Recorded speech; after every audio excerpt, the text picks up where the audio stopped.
दिनै दानि बावैसो मोनसे जोबोर गिदिर खौरां मोनदों। बे खौराङानो जाहैबाय क'क्राझाराव चावमिन जानानै सासे सुबुंनि जिउ खहा। खुलुमबाय नोंथांमोनखौ आंनि चेनेलाव बरायबाय। आसा खालामो नोंथांमोना गासिबो मोजाङै दं होननानै। आंबो मोजाङैनो दं। दिनैनि हर गेजेराव मोनसे खौरां मोनदों। थांनाय रबिबारखालि साथाम सेंग्राफोरा क'क्राझार दतमानि सिङाव थानाय लाभलि हटेलाव चावमिन जादोंमोन जाहैबाय। बै चावमिन जाखांनानै दसे थानानै गोबाबाय थानाय जायो। गोबाबाय थानाय जानायलाय न'खरनि मानसिफ्रा देहा फाहामसालियाव लाङो आरो देहा फाहामसालियाव सासे सुबुंनि जिउ खहा जाबाय।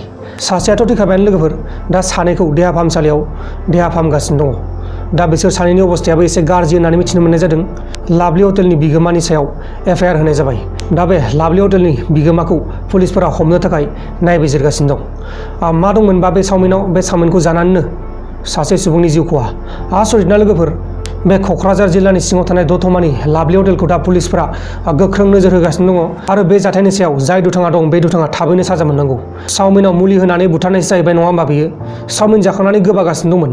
गोबानाय लोगो लोगो न'खरनि मानसिफ्रा हस्पिटालाव लांबाय। हस्पिटालावनो सासे सुबुङा थैनांगौ जाबाय आरो बे सेंग्रासोमोन। नोंथांमोनाबो माब्लाबाफोर सोरनिबा हटेलफोराव चावमिन जायोब्ला 10 बारसो सानग्रोबानो जाबाय।